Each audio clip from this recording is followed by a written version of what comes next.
We live. Thank you for tuning in. Episode 9, LDBC Strong. I am Drew Titan. We waiting on new Fat Boy Fitness. You know what I mean? You know, I gotta keep it pushing, man. I got a guest. If y'all don't recognize the brother, this is Kirk Johnson. This is Kirk Johnson. I'm geeking out right now. Kirk. What's going on? What's going on? What you were supposed to say was Kirk, the Canadian sensation Johnson. The Canadian sensation. Go back. Yeah. Yo, before I go further, Anthony's in the comments. So, shout out to Trick Nolte. Yo, LDBC, man. Yo, listen. Y'all need to understand. Trick Nolte is behind the scenes putting in work. He's putting in work. He's making things possible. You know what I'm saying? Shout out to Trick Nolte. Go sub to him. You know what I mean? Know that brother's putting in work. All right. Oh, look who strolled in. Kirk, this is Corey. New Fat Boy Fitness. What's up, Corey? How you doing? What's going on, Corey? How you doing? What's happening? Me and him share the same struggle, man. That brother, his heaviest. What was your heaviest, Corey? What was your heaviest? I'm gonna go back out and come back in. Yeah, go back out and come back in. Okay. Yeah, his audio's kind of messed up. I couldn't hear him either. Yeah. Let me say what's up to the brothers in the chat real quick. Mark Wunderlich, what's good, family? Trick Nolte, that's my man. 503 Lion, what's good? Nitty G, yo, what's good? Aaron Parker. Look at all the brothers showing up, man. Showing up and showing out, man. Well, yo, listen. Kirk, the Canadian sensation, man. Give a brief background. Exactly. There you go. Well, as an amateur, actually, boxing started off for me when I saw a film with Sugar Ray Leonard. I loved Ray Leonard. I love Ali. But my father was a big boxing fan. So at the age of 9 years old, he took us to the gym and he said, well, do you want to box? I said yes, because I wanted to impress my father. But on his mind, it was all about keeping us out of trouble.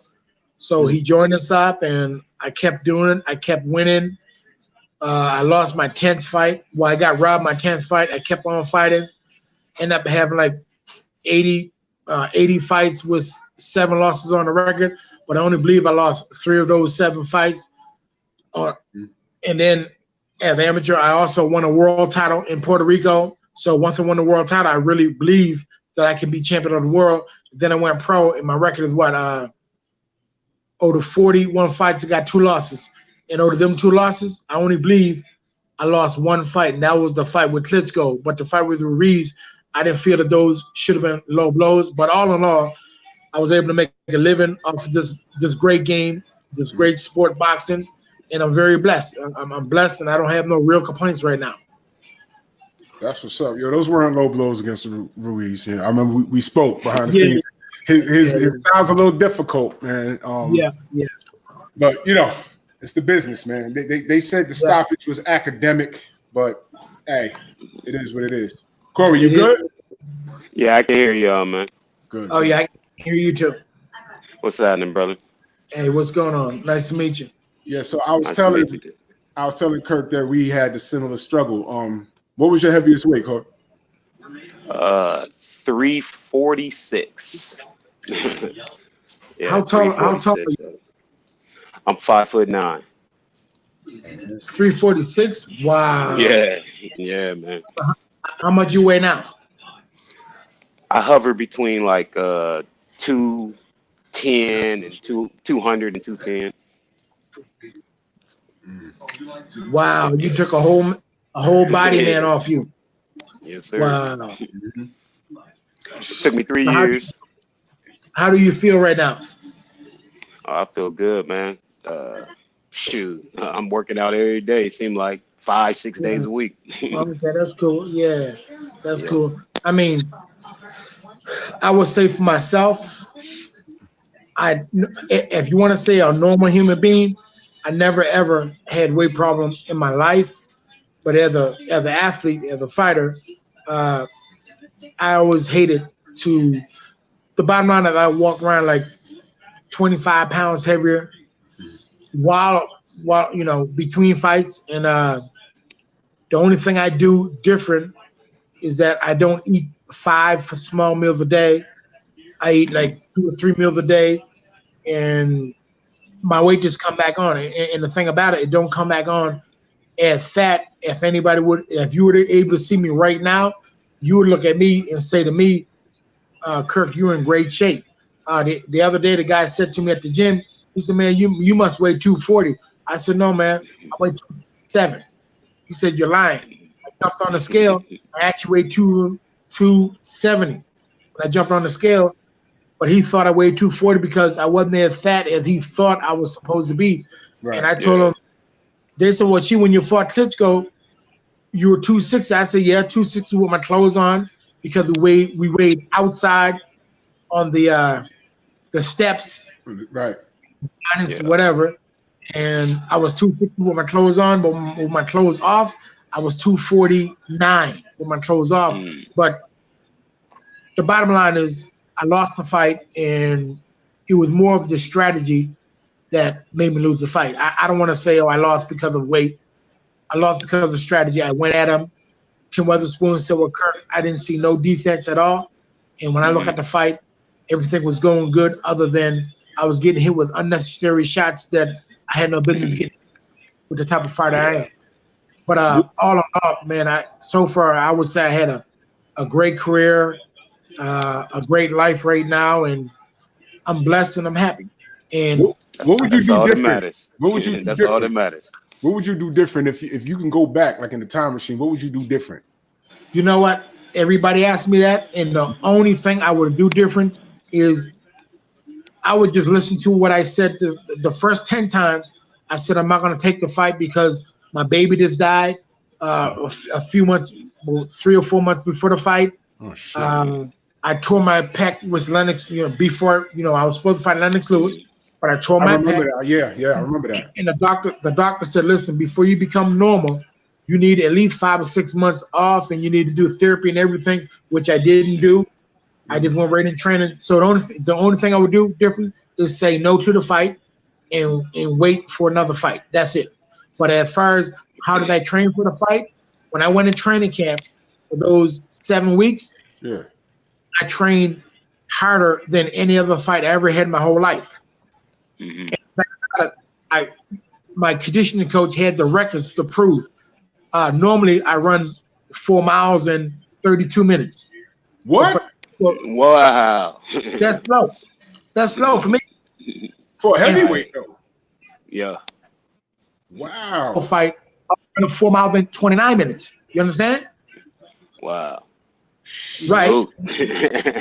So all my mileage for the fight, all my mileage that my conditioning coach recorded, every mile I ever ran for the Klitschko fight was better than all the miles I ran in the last 10 years, but yet I was 10 pounds lighter. You know what I'm saying?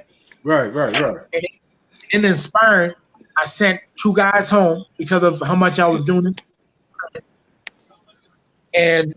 But with all that being said, and for weight training, I lift more weight than I ever lifted before. Like I put 5 pounds extra on my weights, and instead of 15 reps, I went to 20 reps.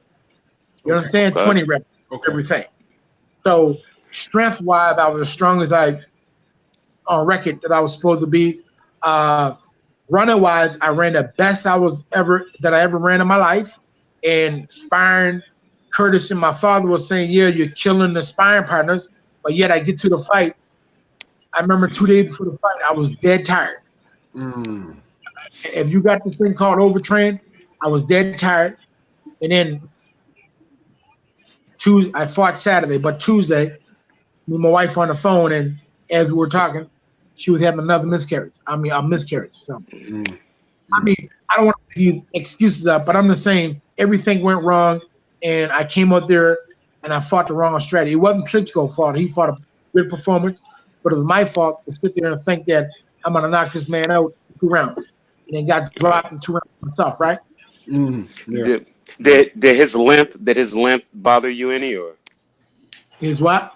His length, his reach. Yeah, his reach. Oh, no, not at all. Matter of fact, if you see the fight, I really didn't have too much trouble with, moving, bobbing and weaving and moving. That was really the trouble. I got hit too early. Like I was just getting hit with clean shots that I had no business getting hit with.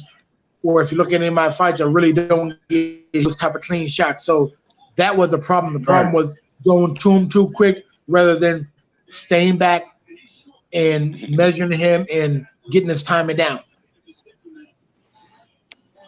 Right. What I needed to be was shy. I should have been shy and less aggressive. But my thing is, I'll take it to him, and the corner wanted me to take it to him, and my father wanted me to box and move, but I didn't. But hey, it's a part of learning in life, and I can carry this experience on to other fighters or other people in life, right? Oh yeah, right. Oh yeah. That was I was rooting for you hard because that was the beginning of this what the fans was calling this. Corey, you know what I'm talking about? This European takeover. You know what I mean? Yeah. And that was the beginning of it. So I said, Chris already beat Vitaly, and I said, I think Kirk, I think this guy could upset him, man. And something did seem off, but I don't want to make excuses, but something did seem off in that fight. You know what I mean? Bottom line is, when Chris Bird fought him, you see how they fought him. Chris Bird took his time and made sure the defense was sound. Right. You saw when I fought him, he was bigger than Chris Bird. I did not take my time. I did not use none of my skills. I was swinging for the wins, trying to put him in trouble right away. Matter of fact, I saw Chris Bird in Las Vegas. Him and the wife gave me a drive to the hotel when Oleg Moskayev fought Rockman the second time. Chris Bird just said, Kirk, you got so much skills, man. You just got to use those beautiful skills. And if that's coming from someone like Chris Bird, it means a lot. That's great. Yeah, Chris Bird, he knows boxing better than anybody. Yeah, he's training someone. I've seen him. He's training someone right now. Somebody famous. I seen him in a corner with somebody. I can't remember who it was on TV. Well, we're gonna get to the root of all of that, man. 503 Line said the most boring era in heavyweight history. He's referring to the Klitschkos. He's referring to man. I mean, look. Shout out to the Klitschkos, but goddamn, that was painful, man. That was painful. Okay, well, you know what? Me fighting, I don't want to harp on a Klitschko fight, but let me just say something. Me fighting a Klitschko was me trying to make it exciting. Yeah. Whereby my father wanted me to make it a boring fight and win the chess game, and I didn't. So I say that to say this. They might have been boring to other people, but they were very technical and they got the job done. Yeah. If it was easy, they would have lost. So yeah. You fought enough guys that if it was, like you said, if it was easy, they would have lost, right? True. Right. Well, with that being said, this is a nice way to segue into the actual topic. Do you ever feel you was in the ring with someone that was on any kind of performance enhancement drugs at any point in your career? Technically, me, I never ever felt that way. Whenever I went in the ring, I just felt that, I need to go fight my best and do my best. But I heard rumors of certain people being on stuff that was after the fact, but I still don't see. I don't want to make excuses. And after a fight, and if you lose the fight, you don't want to say, "Well, I lost the fight because somebody's on something." You just want to say, "You know what? Right. Walk away," and that's that. Now, if you want to say years later, do I believe anybody was on stuff that they banned today? Maybe so. Yeah. Maybe so. Well, how common is it, as opposed to your era, which I like the 90s and then the 2000s 2000. into now? Has it gotten more common? Well, now it's common. I mean, every time you turn around, you see somebody getting caught with these type of things in their system. Yeah. But back in the day, in my day, I never heard too many people get caught. I mean, I heard about Shane Mosey got mistaken for something or caught for something. Yeah. I heard about Roy Jones was Ripfield. Roy Jones, right? Yes. Ripfield, but Ripfield, to me, is not an enhancer, is it? I mean, it's a fat burner. I think it's a fat burner. It's a fat burner. Yeah. And I took about 4 or 5 of them before. It didn't make me feel strong. And I stopped taking them because the way I see it, the only way I'm going to lose fat, I got to eat real clean and train hard and just be patient, consistent and patient with my diet, and I'll lose weight like I always did lose weight. And that's the only way I ever lost weight. So these things that's supposed to help you out, they're I don't think they're not real. That's the way I see it. And I never wanted to get caught with any type of drugs. So that's why I never took that stuff. Well, there's a lot of things on the banned substance list. I mean, there's a bunch of shit on there. This stuff I've never even heard of. But one of the things that I noticed, I'm sure you remember when Deontay Wilder first signed to fight King Kong Ortiz, the very first time, and he DQ'd himself because he didn't list that he takes blood pressure medications. He didn't list it. And it can be used as a masking agent. And for those that don't know, a masking agent, all it is that if you take a drug, this other drug will hide the fact that you've taken the first drug. Okay, and that was done. That was Ortiz. Wilder Ortiz. And Ortiz has high blood pressure. And he didn't put it on the list and sent it to the commission. And when they found out about it, they said, no, we can't have the fight. Now, now people said, well, he should have fought anyway. I said, no, I take a pill every day. And let me tell you, if I miss that pill for 2 days, when I do take the pill, I can't go to work, man, because I'm pissing all day. And, and I could be 215 on the scale, and I'm pissing all day. 5 hours later, I get back on the scale, I'm 208. Wow. So you could lose weight with that pill, and in whatever drugs, let's say I took a drug, it flushed out. But the effects are still in my system. Right. So that's a masking agent. Right. Okay. So and there's so many games they play with these things. Like the biggest conversation we're having now is, all right, I respect Canelo Alvarez's skill set. I respect his skill set. He wouldn't be where he is if he wasn't skilled. The problem I have is his excuse for that Klitschko roll. Yeah, that's not a good excuse. It's not a good look. And I know for a fact the levels that they said was found in his system.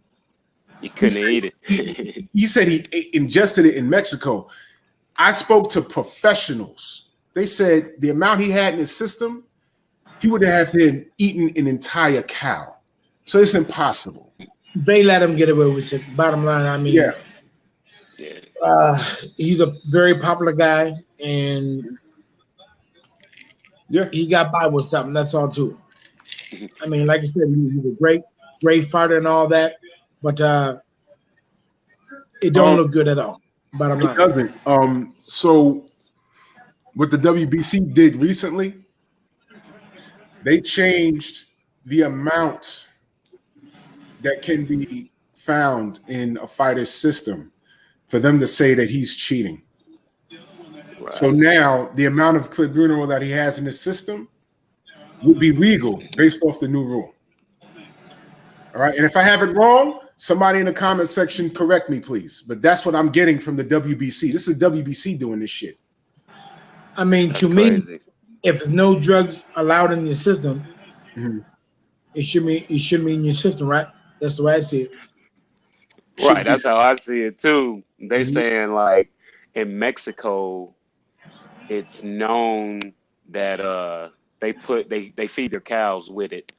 So they're saying there's so many Mexican fighters out there. They're gonna have a little trace of it. That's what they're trying to say. It's bullshit. Well, did the other Mexican did all Chavez or you know, the guy who knocked out Pac-Man, what's the guy knocked out Pac-Man? Marquez. The guys had that same stuff in their system? Not that I know of. And you know, he got tested because he fought Mayweather. You know what I'm saying? Yeah. Yeah. So if they ain't got it in their system, well, don't allow it in nobody else's system. Bottom line. Yeah. I agree. Because you want to call everybody great. If you want to call somebody great, well, if Chavez is great with nothing in the system, if Marquez is great, nothing in the system, well, let anybody else who want to be great and let nothing be in the system also. Right. I mean, what advantage Chavez or Marquez would have had over somebody if they would have had stuff in their system, right? Right. Exactly. That's for to enhance certain things. So I don't believe it should be allowed. KP from KC5 says it's like they raised the blood alcohol level from DWI. No, if the level was this, that, you would be determined it is what it is. Yo, listen, that's exactly what I said, man. That's salute, Sheldon Holmes. I see you too. Yo, this is exactly what I'm saying. Imagine whatever the number is for DWI, they just raise it.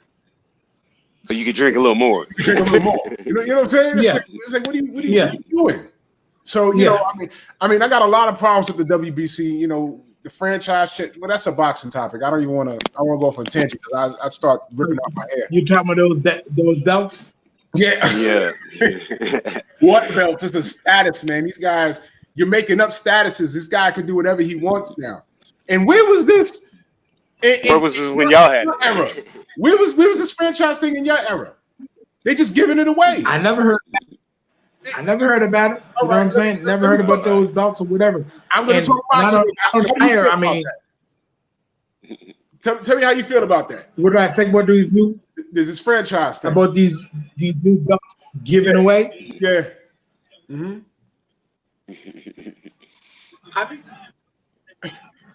To me, you can't get a belt unless you fight for it. And if you're breaking up, but if you fight for the belt, well, then you can get it. But if you didn't fight for that particular belt, why are they giving you a belt? That's the way I see it. There it is. That was the bottom line. Do you know Canelo vacated the WBC title? Vacate the green belt. Vacated it. Right. For the franchise status. And then he goes up in weight. I don't even want to talk about it. All right. Then he goes up in weight to fight a wounded animal in Kovalev. The guy just had a tough fight. And then comes in, he beats up on a wounded animal, but he left 160. Right. Andrade, Saunders, Charlo. There was so much smoke at 160. He leaves to fight a wounded animal just to, in my opinion, to pad his legacy, just to say he did it. And now we don't know what he's going to do, but he can do whatever he wants to do because of that status. And you can't, even if he loses the fight, he can't lose that status. He could come and fight at any division he wants to, 160, 168, 175. He could go fight a heavyweight if he wants to. Ridiculous.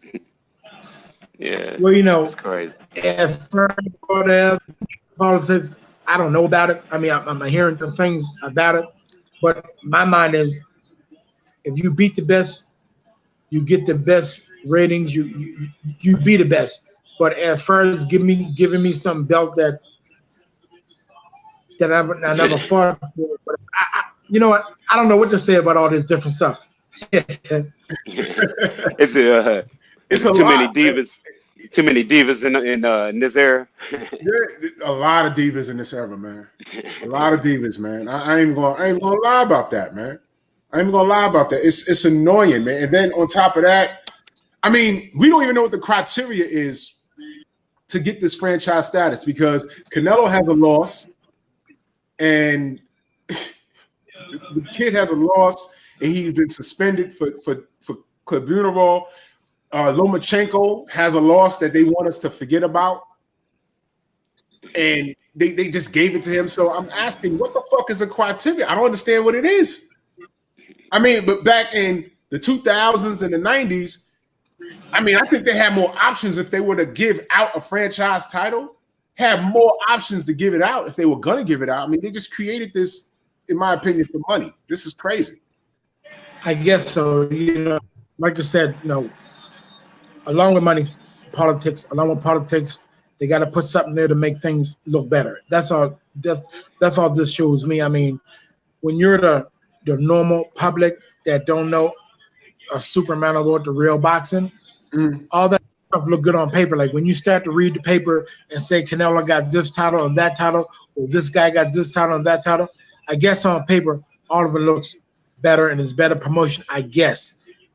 But I'm not into all that. I'm just into straight fighting and win your title from whoever you win them from, right?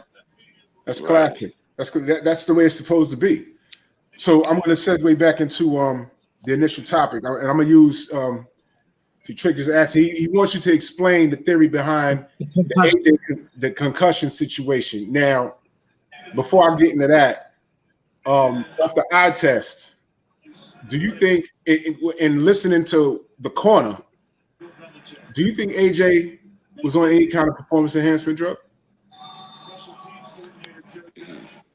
Let me tell you, at the time I say no. Okay. I say, and I'm not making an excuse for Joshua, and I'm not trying to take anything away from the great Mexican Andy Ruiz, but I believe he had a concussion. I believe that they thought that he was okay from a concussion. I agree with the father. The father didn't want him to fight. My father didn't want me to fight at certain times, but sometimes you have management and promoters overstep your father or overstep somebody in your corner, and you believe them or you believe in them that everything is cool. And when things go bad, guess what? They don't blame themselves. They blame you. Yeah.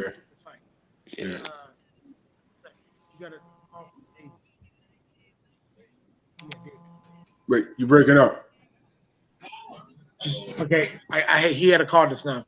Okay. Oh, okay. But you know what? Yeah, we heard you. I forgot the topic I was talking about because I was talking to him for a minute. No, you said your dad didn't want you to take certain fights. Can you hear me? You hear me? Hello? You hear me? Can you hear me? Yeah, I can hear you. Yeah. I can hear you. What do I do? Hold on. This is live, ladies and gentlemen. We have technical difficulties. Be good, though. Look like he's gonna go out and come back in. Look like. Wait, hold on. Let me see. Yeah, he gonna come back in. He gonna come back in. Yeah. What they talking about in the chat? Yeah. All right. What's in the chat?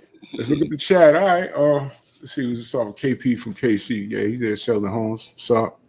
Wookie Wook. What's good? Omega Red. What's good, family? Thank you guys for stopping by, man. For those that don't know, that's Kirk Johnson. Kirk Bubba Johnson. He was one of my favorite guys. He was one of my favorite guys back in the days, man. You know, he was a workhorse, man. I think he got a raw deal against John Ruiz. They called low blows. They stopped the fight. He was telling me that, you know, John Ruiz had a very awkward style.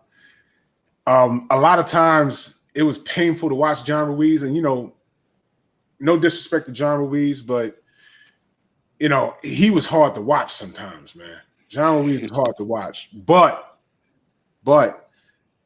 he could fight. John Ruiz Is that the same Ruiz that Roy beat? Yes. Okay. Yes. Now he get in there and lose the Roy and gets knocked out in 2 seconds by David Tua, right? But then fights Evander Holyfield, and Holyfield couldn't do nothing with him. And then he get in the ring with Kirk, and Kirk was telling me he just had like an awkward, funny ass style. And if you've never seen it, it's on YouTube. It's on. Oh wait, hold on. He's calling me. Hold on. Yeah, Kirk, you want me to send you that link again? Oh, that's what you gotta do. Yeah. Well, the link should still be there. You should just be able to click the same link and come right back in. So I should be able to click the same link, come right back in? Yeah. But this one second. Okay. Go back to the thing that you said. Okay, now I see log into your account. Yeah. The same link that I sent, you should be able to log right back in. Okay, let me see. Log into your account. Like the same link on StreamYard.com. Yep. It says create an account, do your email, sign up here or whatever. Right there, hit the login code. Mm-hmm. I'm asking you. Wait, you said what now? He shouldn't have to log. I mean, No, he should just go to his email. You should just go to your email and use the same link that I sent you and come right back in. Okay. The same exact one. Go to email and go to the and I'll do the same link. I guess you know it. Mm-hmm. Okay, well I'm on the email. Yep, the same one that I sent. Okay. So what do I do? Same thing you did. Email, but his email is in. Okay, yeah. So what I do? Like say get login code. Do I do that? No. It's the same link that I sent. The same one that I sent. Just go right back to it. It should be sitting right there. Go right back to it. Enter the email, sign.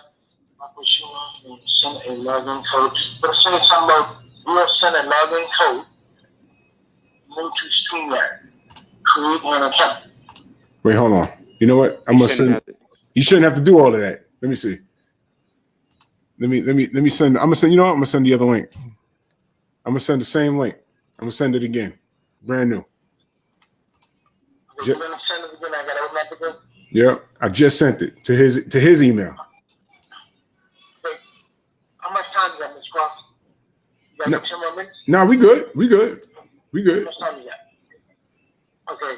Mm-hmm. Go to your email and get that out and go to we send a new link to you. I sent the brand new link. Send a brand new link to you.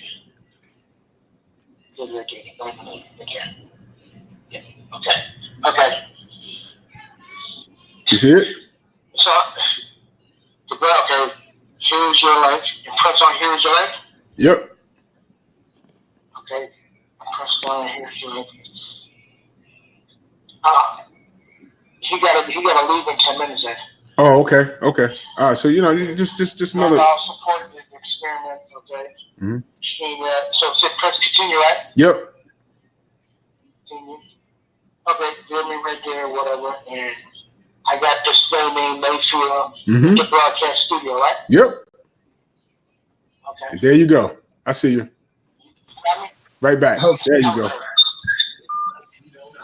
Yeah, he got 10 minutes left.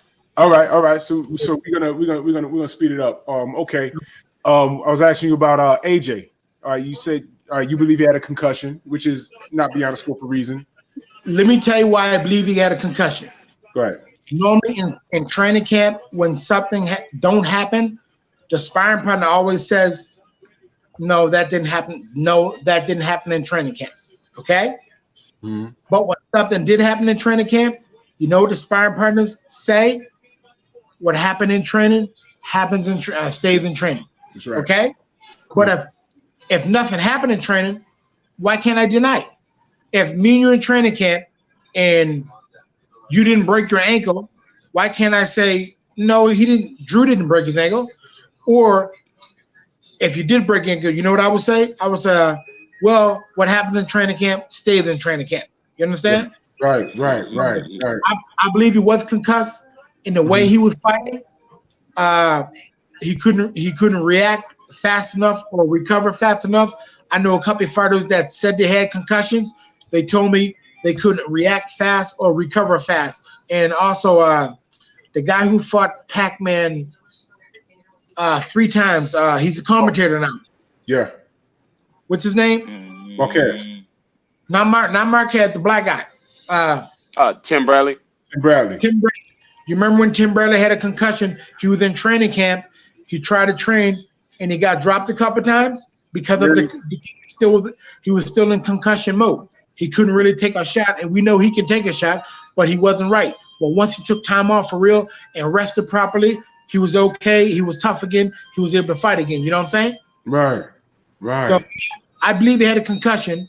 What the promoter should have done was cancel the fight, but they didn't cancel the fight. But who's going to be the fall guy? The fighter's going to be the fall guy, not the promoter or the commissioner or whatever. You know what I'm saying? Yeah. I totally agree. That's why in between rounds he was saying, "Why do I feel this way?"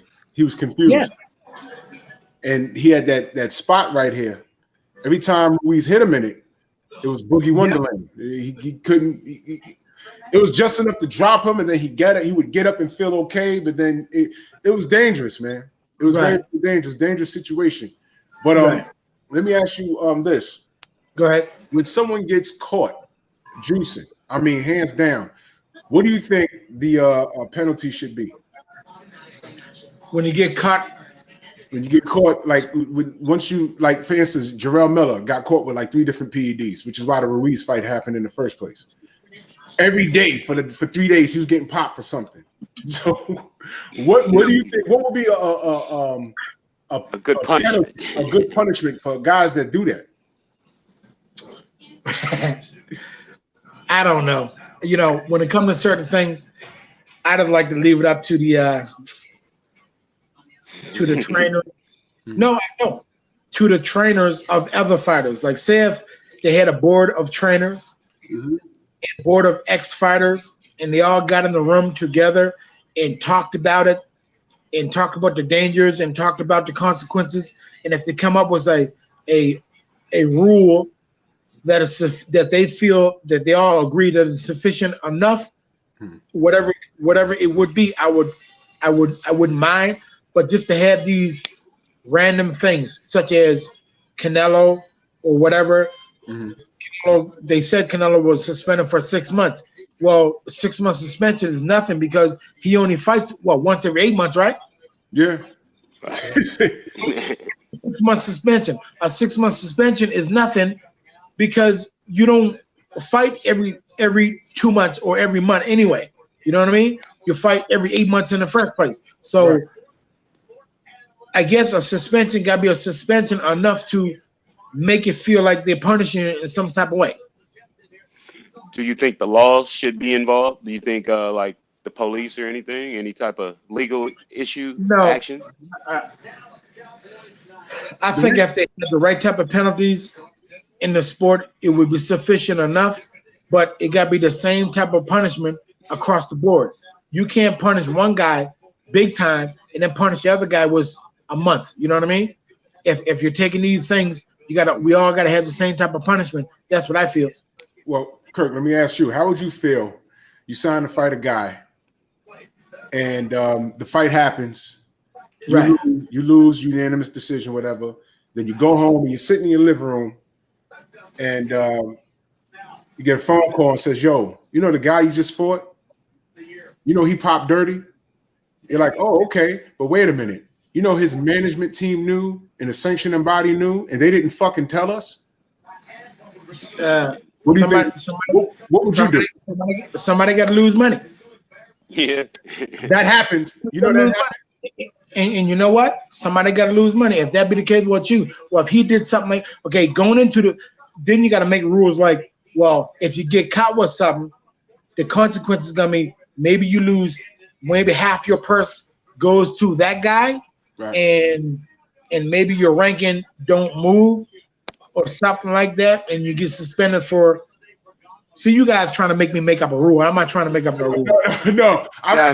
We're just wondering your thoughts. We want to know. I wouldn't like it. I wouldn't like it at all. And of course, I would try to get the most that I can get. Bottom line, because I'm a human being like anybody else.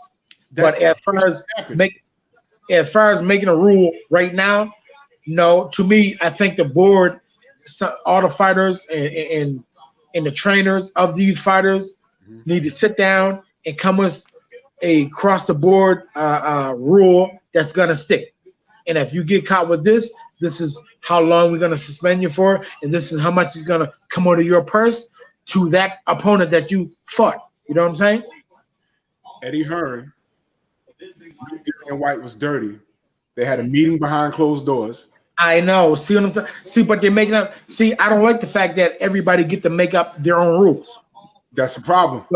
So you do something wrong, everybody make up their own rules. What I'm saying is, let them, now that all this stuff is going down, let a bunch of coaches and a bunch of every commissioners get together and come up with some solid rules that's gonna stick. If you get caught with this is what's gonna happen. Bottom line. And if they say, okay, for instance, with Canelo, they're saying that now the allowance on which you can, it was like this, now because of him, it's like that.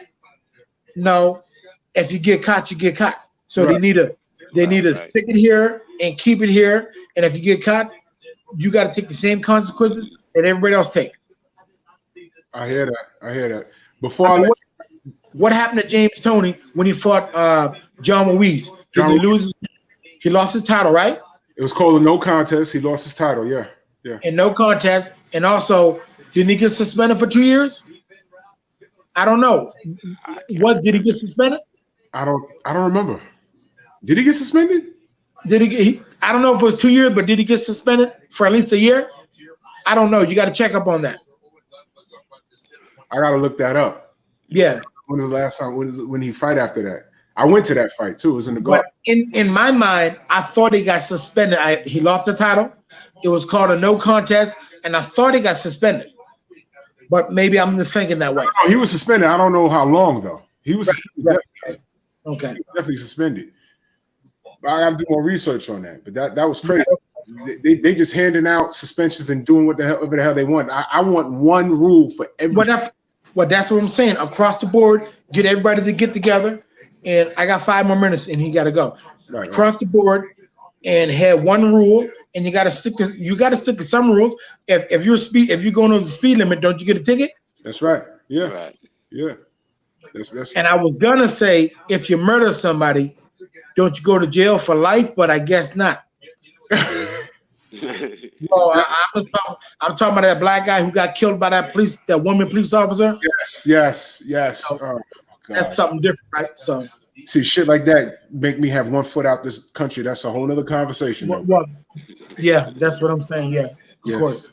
Before I let you go, Kirk, 503 line, he wants to know who is the next champ to come out of Canada. The best prospect. Who's the next champion? Next champion. The next heavyweight or the next champion, period. Champion, period.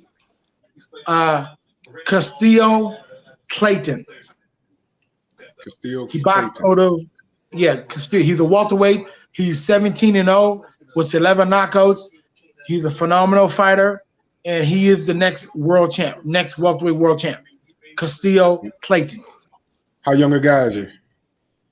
He's 31, and like I said, he won Olympics at welterweight, the same weight that Errol Spence fought at, and Castillo Clayton got robbed. If you try to look it up or go back to it, you'll see that in the Olympics he got robbed big time. And as a pro, he's undefeated. He was #1 in the world for the Crawford title, but some type of politics took him back to #4 in the world. But I guarantee you, within the next year, Castillo Clayton will be the next champion of the world. And just look him up, and that's all I can tell you.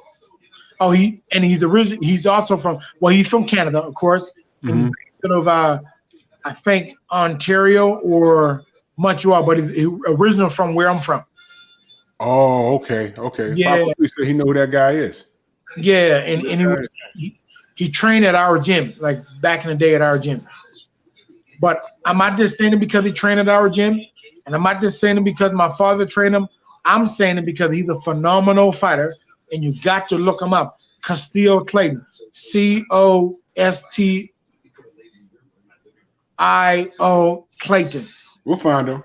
Yeah, you gotta find him. We're definitely gonna find him. Yeah. He said, I know Odd Fella talk about him. Oh, okay. Oh, yeah. So he's known. Definitely. Well, Kirk, yo, listen, thank you so much for your time, brother. We really appreciate it, man. And I hate the fact that I have to go, but you know the situation, right? Yeah. But next time we talk, I'm gonna have my Android phone. Make sure you get that update right away. I'm gonna get that dealt with in the next few weeks, whatever. So I definitely want to do. I want to do an all-star panel. I want to get you on. I want to get Chris on. Yeah. And I was talking with Kenneth Johnson too.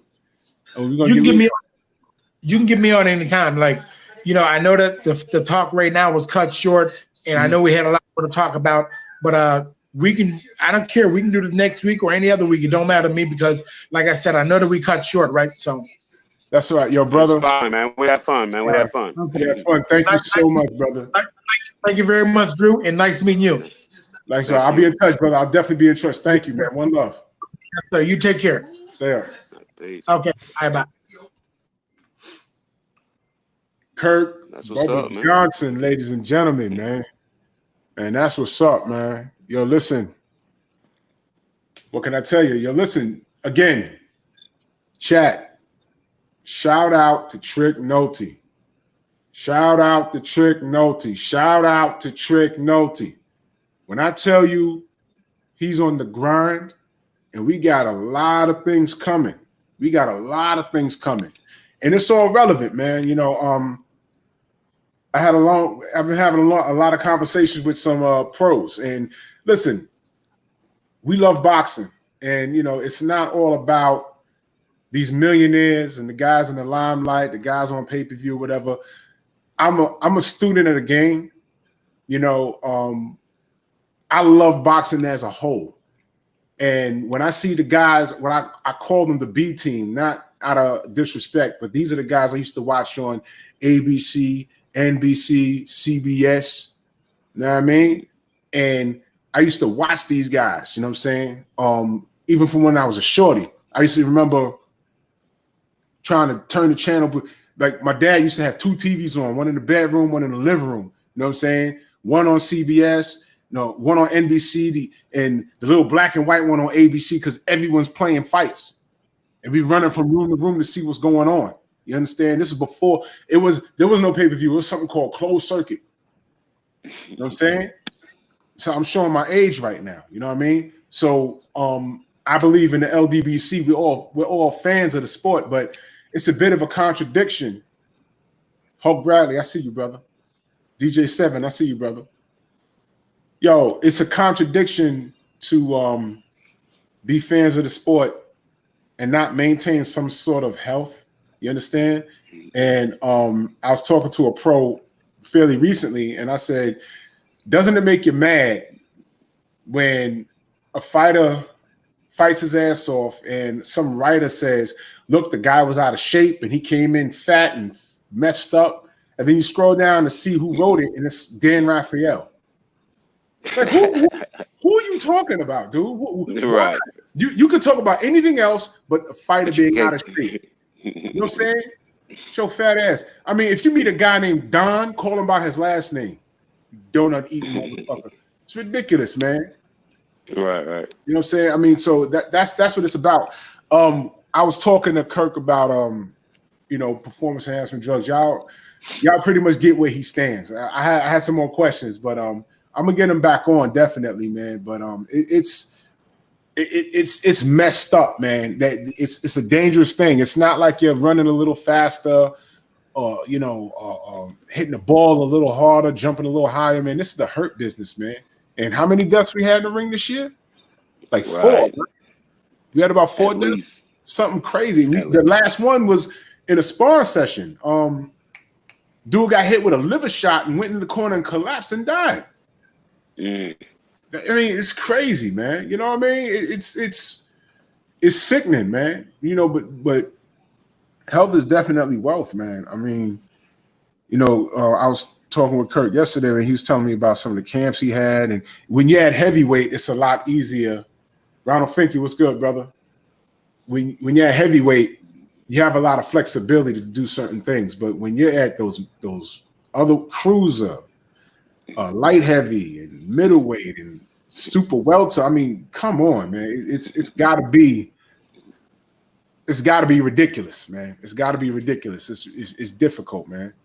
But yo, man, it's square business, man. You know, the PEDs in boxing is out of control.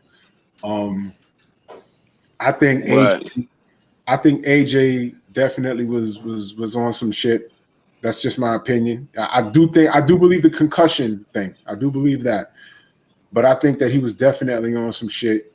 Right, the before and after pics, you see just a 3-year transformation. He went from like 212 to 250. I mean, I'm exaggerating, but I'm not off too much. I feel you, yeah. And check this out. I seen the dream. What's good, brother? And check this out. Back on Canelo, since we're talking about PEDs, I mean, let's keep it a buck.